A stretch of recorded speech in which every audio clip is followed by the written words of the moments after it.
जलुथिबा निया को केमिति लिभेइलु आसंतु देखिबा एही वीडियो रे। तो फ्रेंड्स फायर नेशन रो एही क्विज कंपटीशन एनटीपीसी रे ऑर्गेनाइज करा हेतिला। तो आमे माने समस्ते एठी अटेंड हेथिलु।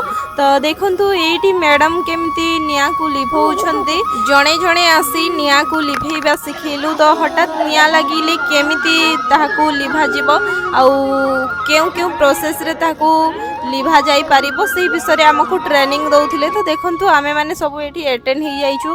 आ देखंतु सांग माने एइटा गुटे को फळ मु तो जानिनी। तो आपण माने कि जानिथिबे ताहेले कहिबे मते। तो मु याहकु प्रथमे फास्ट देखली।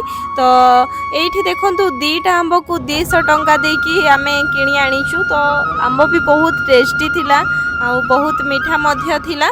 तो खरा समय तो आसी जाइछि आ एबे तो आंब खाइबा बहुत भल लागी अछि। कटा आंब सांग को चना फ्राए। तो वीडियो भल लागिथिले लाइक